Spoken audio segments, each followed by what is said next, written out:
Welcome back to the Damn Yankee Blacksmith Shop. Well, today is about cutting the parts for the forge. It's part 2 of making a forge. Yesterday we showed you what we were going to build. By drawing it out, it gave us a set of numbers, measurements, where we could put things together, pre-cut everything so that it will go together smoothly. Well, we're going to show you different ways of cutting steel. There is everything from the old-fashioned hacksaw, I try to avoid that on large items, to modern plasma cutting. We're going to start with plasma cutting, then we're going to show you oxyacetylene cutting, and then chop saw cutting. All of which are relatively easy, but you're pieces of equipment you should know about if you're going to do any kind of real modern fabricating. First thing, get rid of the sunglasses. I won't need them. I'm going to put on my super duper safety glasses. How you like them? Styling. And since I'm going to be plasma cutting, there's a lot of liquid steel flying around. So I want to have leather between me and the plasma.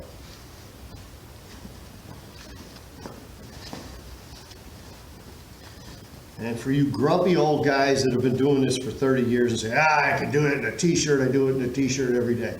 Yeah, well, I'm not teaching people how to get burned. I'll teach a class on how to take care of burns at some other point.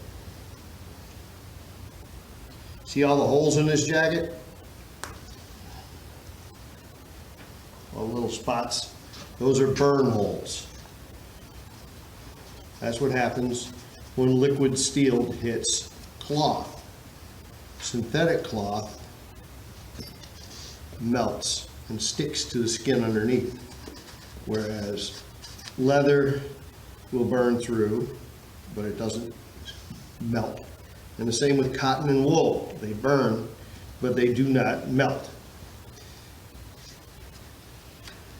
All right. Put those where I don't have to buy new ones every time.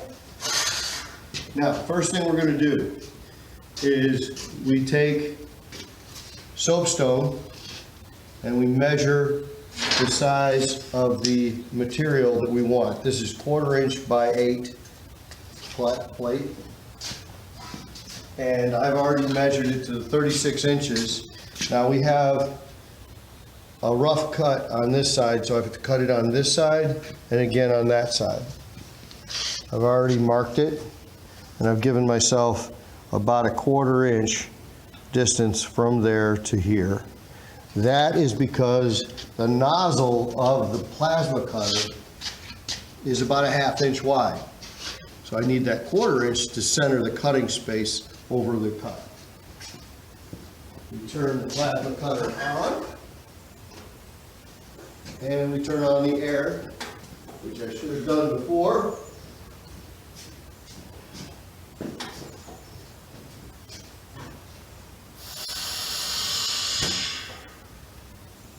Now, plasma cutter uses superheated gas and electrical current. The electrical current does the superheating. And we have a ground rod.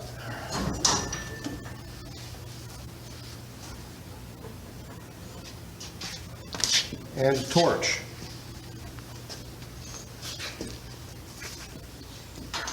We're going to ground the device. We center that hole over what we want to. Ooh, that is a nasty. Yeah, that needs to be replaced, but it'll do for this. It'll make a cleaner cut if it's a newer nozzle.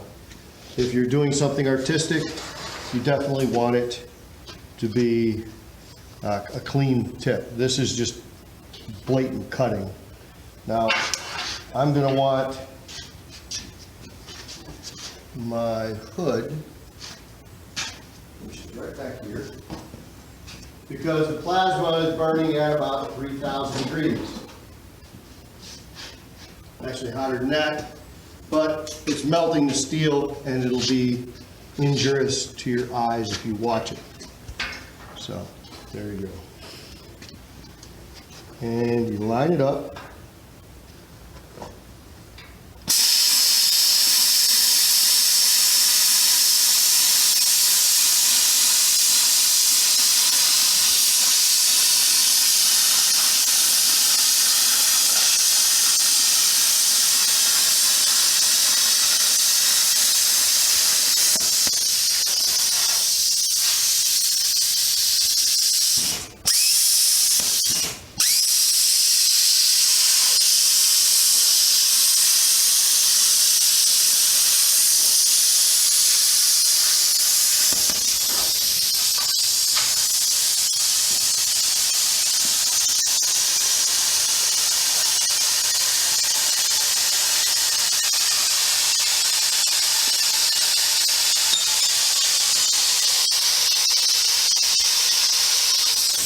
It's not a pretty cut because I hit the edge right there. I caught this when I was going in. That created a little bit of a bump.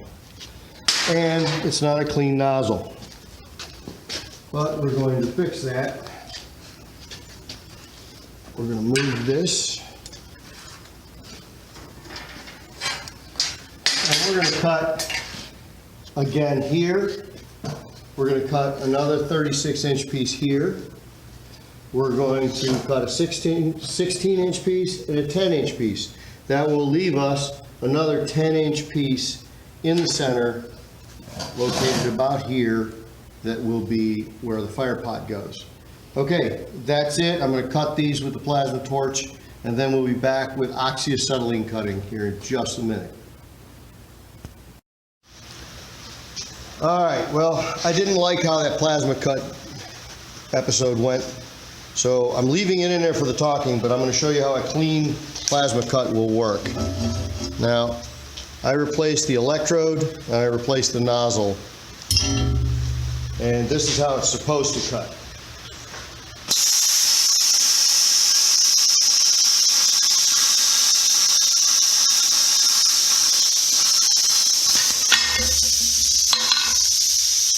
You can see how clean that is. That's how it normally cuts. That's how everything else is going to get cut. And we're back. Quick instructions on oxyacetylene. Oxyacetylene torches are set up with the two primary on and off valves and then an adjustment knob. Most people open up the oxygen all the way and just work with the front fine tuner for most of what they do, all right?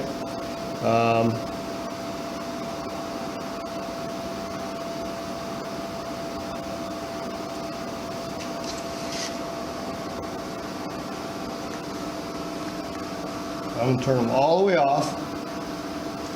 Now, acetylene should be set at no more. When you turn it on,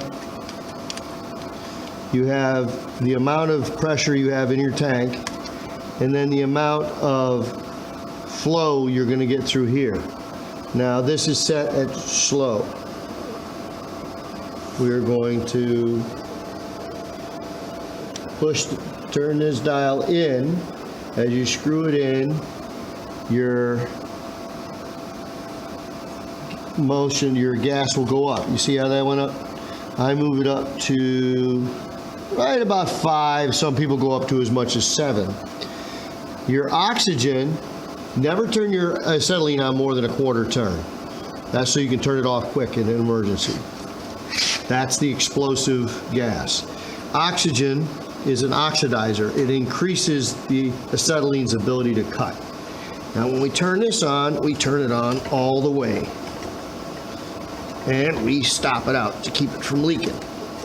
They have a tendency to leak sometimes.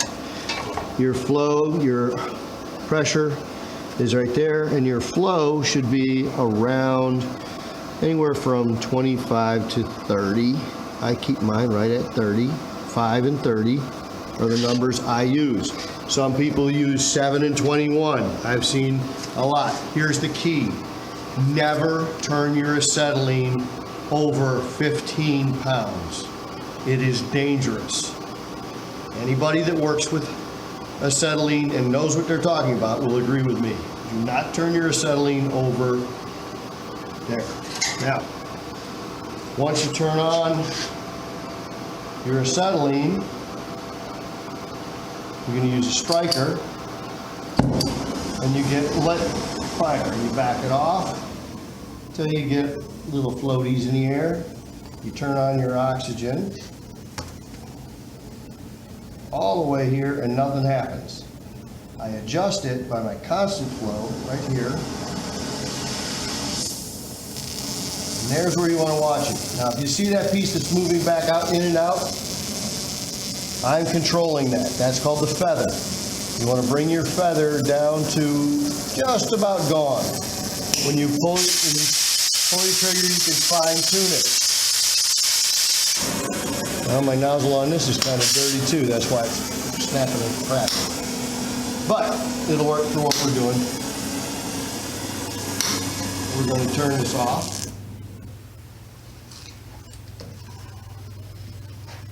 And we're going to mark the thing we're going to cut. Now we want the angle iron to be measured. First of all, we're going to clean that cut up.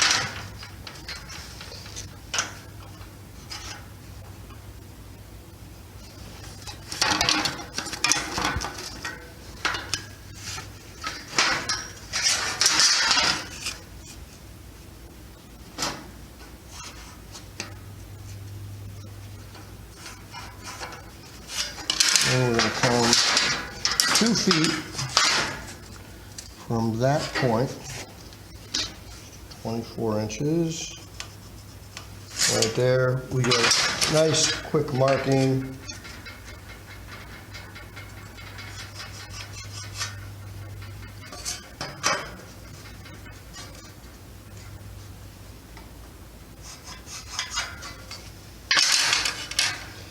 And for this, we do not need the hood.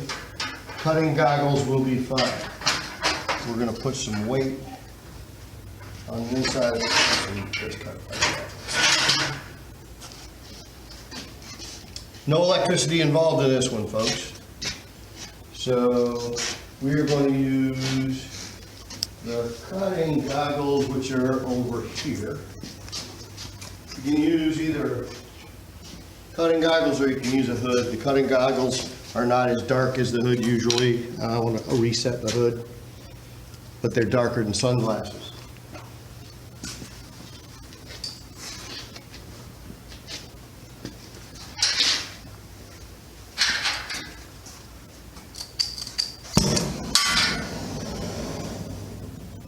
So I'm going to have to clean my measuring stick there.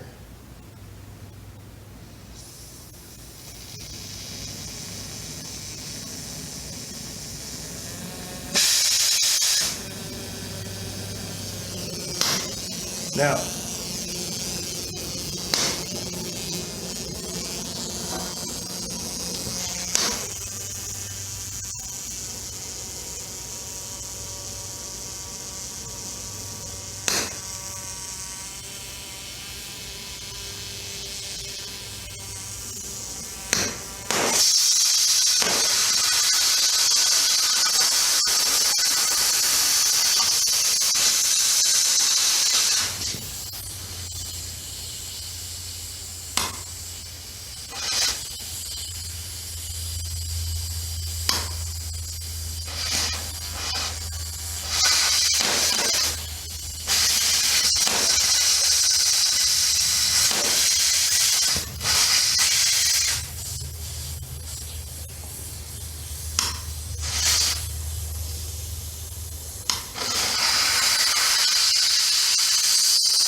my nozzle's really dirty, which is all that snapping and popping was.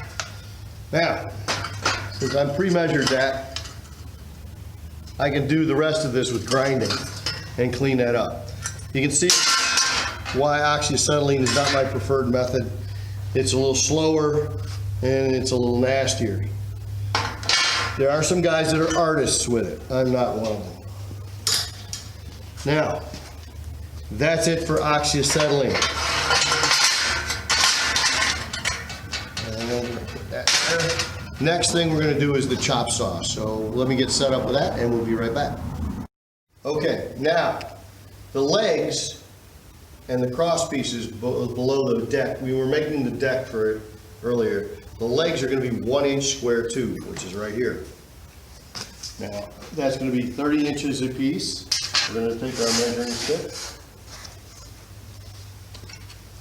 We're going to measure out 30 and make a little notch. Now, some people go and mark all 30 right now.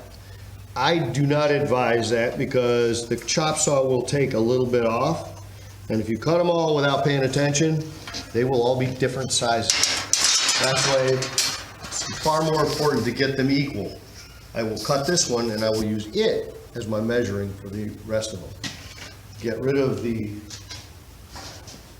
goggles for cutting and put on the safety goggles.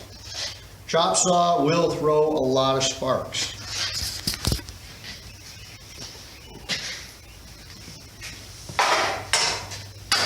Uses an abrasive. Chop saw uses an abrasive stone wheel. We line it up. So right on the mark. Some people go left, some people go right of the mark, but it's just like cutting wood. Just do it the same way every time and all the legs will be the same size.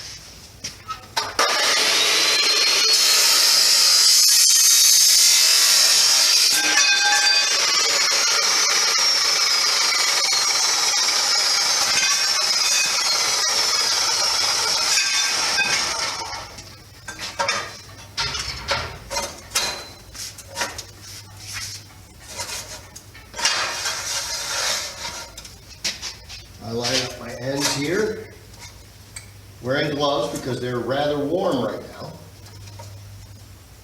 Make sure they are perfectly even. Bring them out, bring my chop saw down till it is just barely there. Tighten that up, take that one away.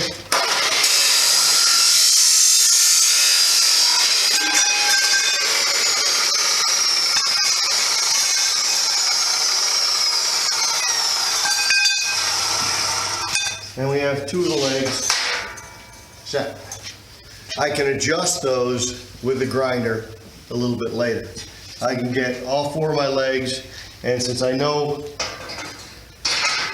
how all those things are going to go together, I'll put those together. I make my cross pieces afterwards because the legs don't always line up perfect. Once I get them tack welded together, then I make sure that I have just the right measurement. I cut those custom to each set of legs. That's it for cutting. Tomorrow, actually it won't be tomorrow, but on the next day, today is Tuesday, Wednesday, on Thursday we'll talk about putting it all together and see how it works. See you then.